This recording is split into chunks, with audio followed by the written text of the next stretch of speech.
Hey everybody, welcome to BobkeTV. Well, it's Tuesday, you know what that means?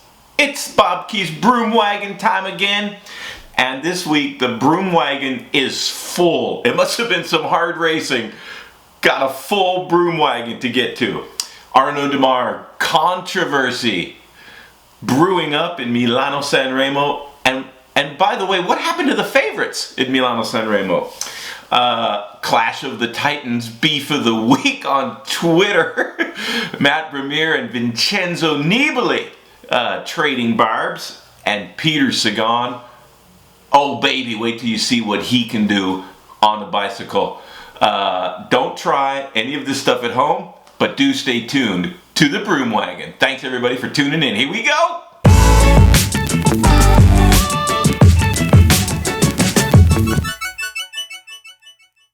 Let's get right into the good, the bad, and the ugly of Milan-San Remo. The good, Arnaud Demare. Arnaud Demare has won the biggest race in his career, Milan-San Remo, the first monument of every season. 300 plus kilometers, 180 plus miles, one of the greatest one-day races on the planet. He had a pretty interesting road to victory. Starting with a stage win in Paris-Nice, obviously on good form. Dropped out of Paris-Nice on stage number 4, complaining of a sore knee. His knee got better very quickly in time to win Milan-San Remo. So an impressive ride nonetheless by Arnaud Demare. And he shows what it takes to win a monument. You have to identify what you're good at and never miss those opportunities, even if it means dropping out of a stage race, even a stage race as prestigious as Paris-Nice, so you give yourself a little bit extra recuperation if that's what you need. If you need to do all the miles of a stage race before a big one-day race you want to win, and you think you can win and are capable of winning, you do that. But for Arnaud Demare, it was important to take every step that he took to win Milan-San Remo. Otherwise, you don't win. You can't make any mistakes at the level that Arnaud Demare and the rest of the professional peloton is.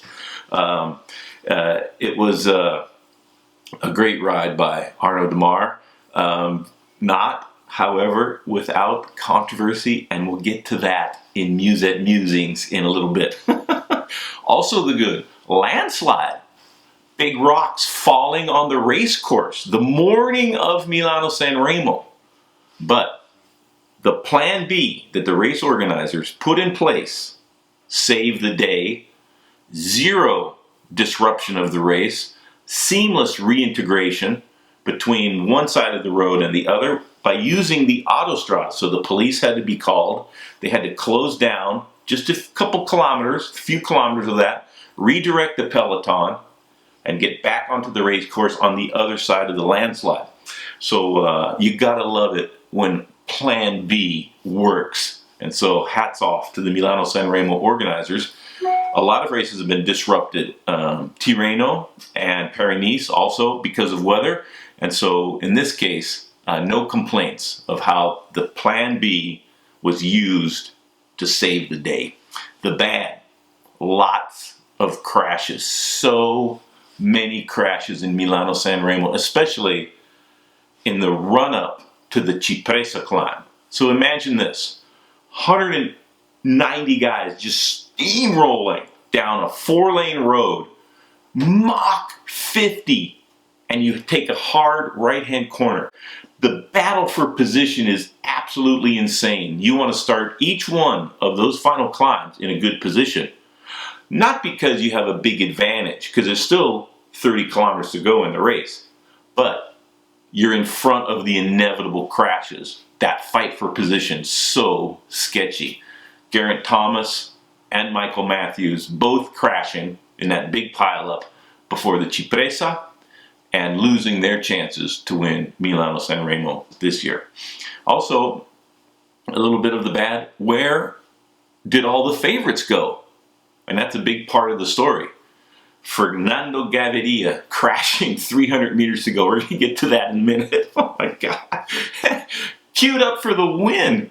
Great sprinter from Colombia, young superstar, everything to race for, and then, ooh, a moment in intention and down. Sagan on his wheel. On Sagan's wheel, Cancellara. So 3 guys in one single moment losing their chances to win Milano-San Remo. Matthews, as I mentioned, was crashed already on the Cipressa, out of contention. And Van Avermaet, Greg Van Avermaet, another one of my pre-race favorites, was 5th. He needed to go perhaps a little bit earlier, maybe with Kwiatkowski when he attacked. But maybe he was out of position. Maybe he didn't think it was the right moment. Maybe he believed in his sprint. But he wound up 5th. And Alexander Kristoff, a little bit disappointing to wind up 6th. Maybe both of them going too hard in the previous races, Paris-Nice and Tirreno. Van Avermaet winning Tirreno. And maybe that just took a little bit too much out of him to really be competitive in Milan-San Remo. And Kristoff in Paris-Nice, a very tough stage race. And maybe he will change his program in the run-up to Milano-San Remo next year, which he's already won. But Arnaud Demare perhaps showing a better way.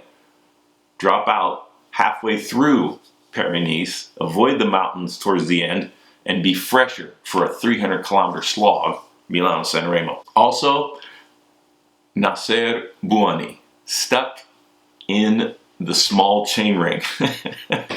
That is brutal. Stuck in the small chain ring, sprinting at over 40 miles an hour at the end of 300 Ks on the road. Oh, I mean, it just happens. Sometimes you're making so many watts. When you stomp on the pedals and you're a sprinter like that, bad things happen to your bicycle.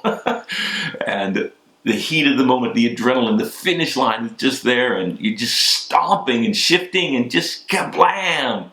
Chain goes into, and at that point, if you have to slow your pedaling down, shift back up to the chain ring, you have lost your chance to win.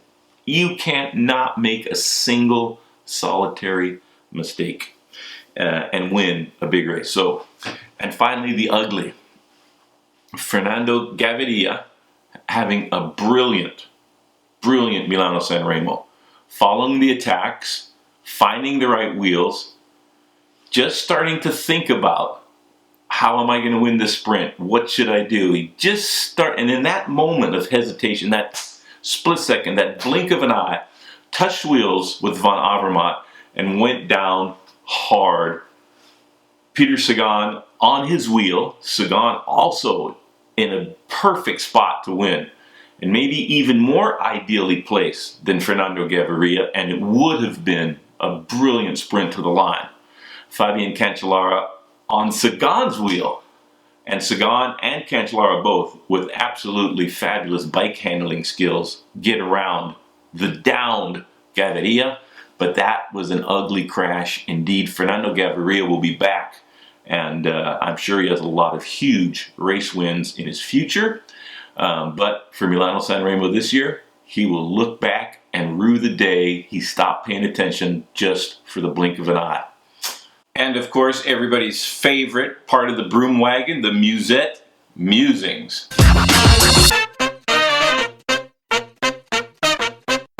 All right, let's get right into them. Arnaud Demare towed by the team car on the Cipressa, the penultimate climb of the race. Demare involved in the crash that ruined the chances of Michael Matthews and Geraint Thomas. So Arnaud Demare behind the group, contemplating giving up. Team car comes up, and if you believe in Matteo Tosato of the Tinkoff squad, Italian veteran, and Eros Capecchi, Tosato saying he's pretty certain, even though he didn't actually see Arnaud Demare holding onto the car, he's pretty certain, based on the difference in velocity going up the Cipressa climb, that Demare must have been holding onto the team car. Eros Capecchi goes a little bit further, saying that he definitely saw Arnaud Demare holding on to the team car. The judges have let the results stand, saying there was no photographic or video evidence of Demare actually holding on to the team car. So they, at least up until now, are allowing the results to stand in Milan-San Remo, and it will seem as if Arnaud Demare will keep his title and the biggest race he's ever won. In my opinion, if he was holding on to the team car, he should not contest a sprint. But if he's in the flotilla of cars, if he's motor pacing behind the cars and has enough legs to stay on the cars as they come back up to the front part of the group, there's not really much you can do about it because the roads are so chaotic. And if you happen to take advantage of the draft from the team cars, sometimes it works in your favor. You can't have the team cars waiting for all the riders that have been dropped. They will never catch up to the front part of the bike race again until the end because there's just too many bodies all over the place. It's not possible. So if Demare motor paced behind the team car, that's a part of bike racing.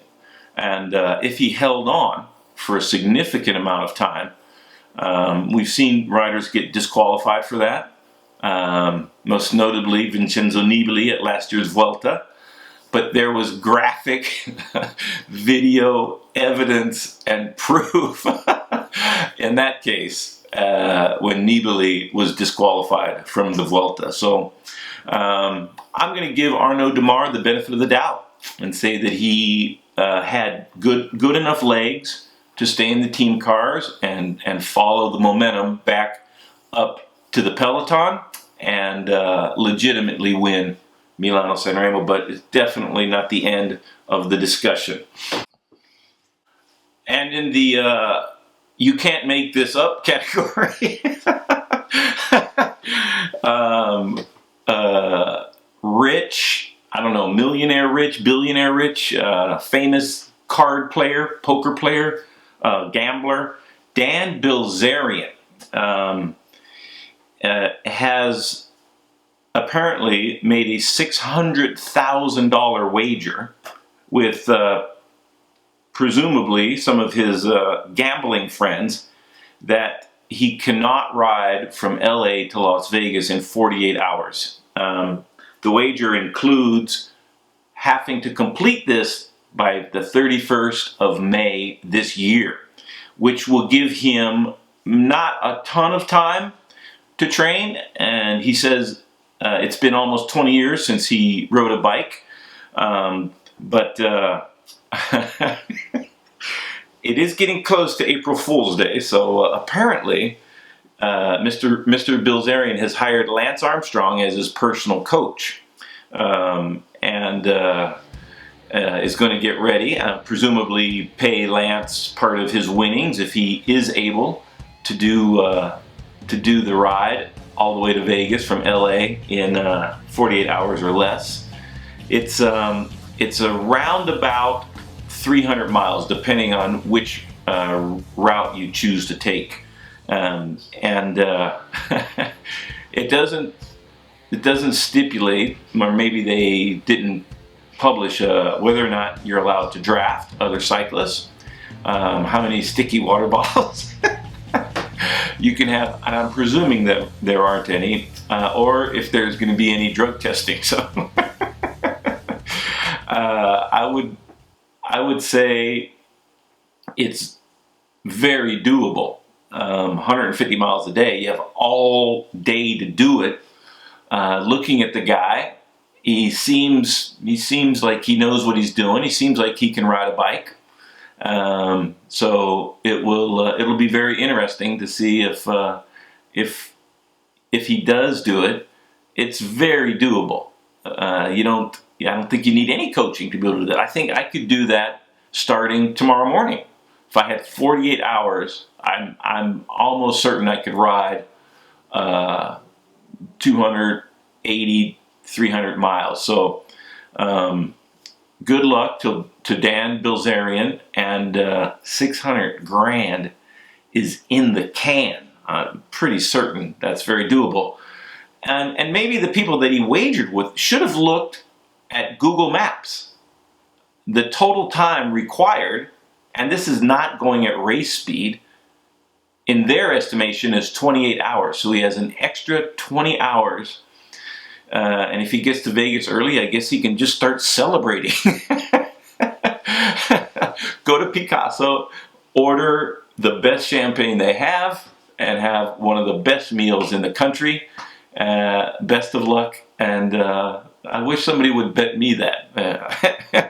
They also bet Lance a $200,000 wager if Lance could do it in 15 hours. And that would be tough. That would be. I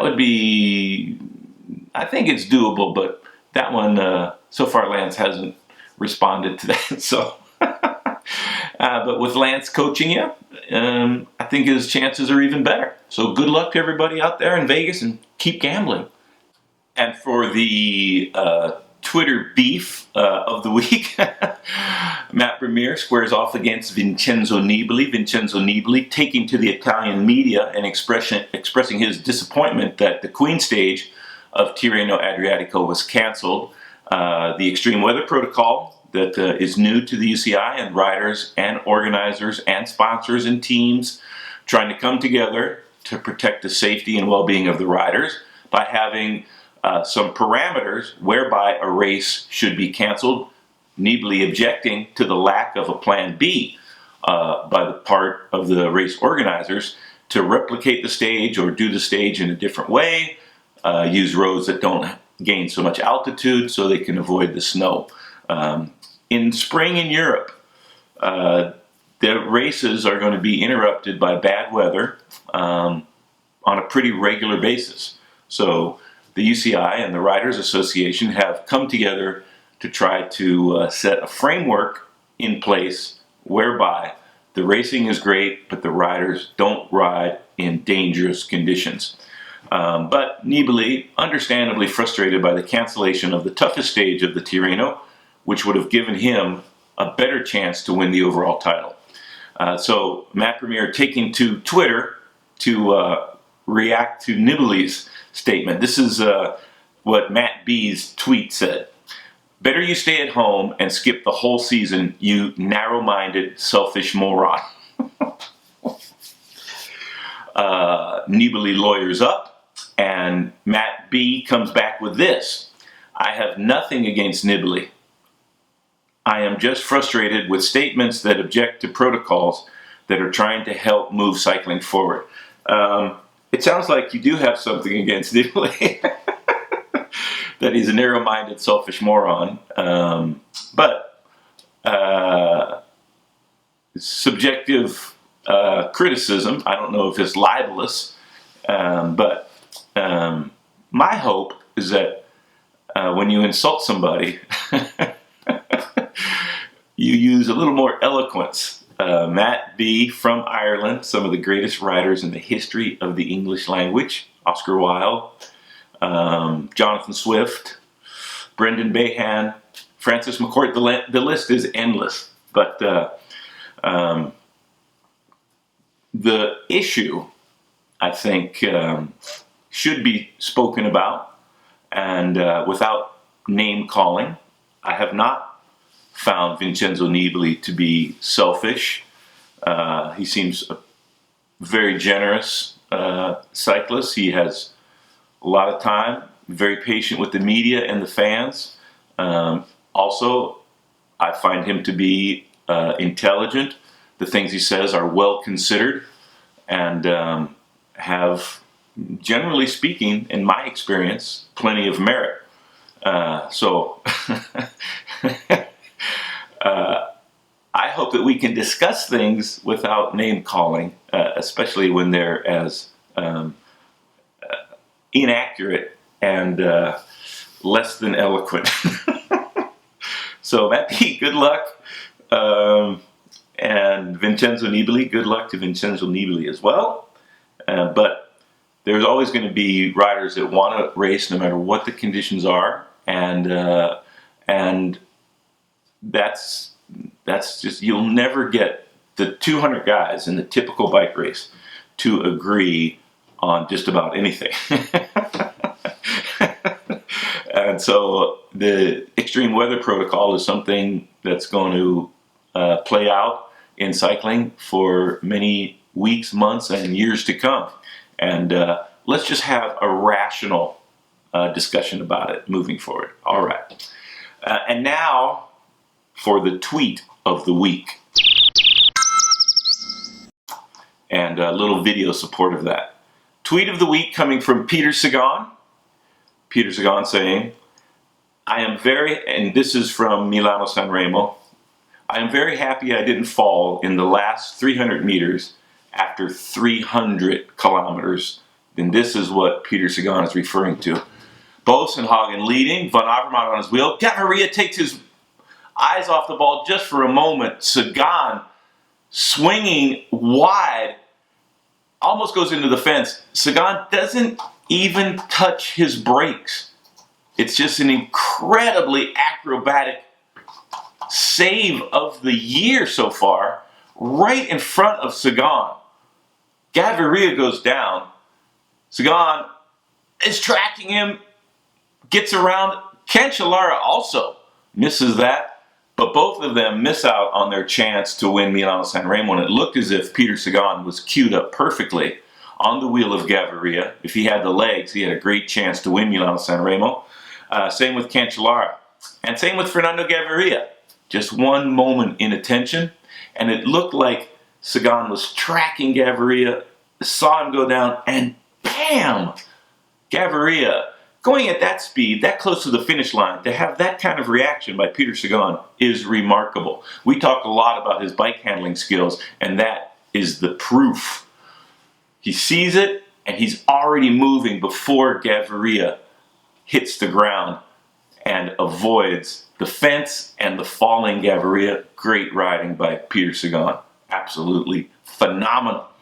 All right, well, thanks for all your comments and all your subscriptions. I need the subscriptions to keep going. The thumbs up help a lot also. And please keep the comments coming.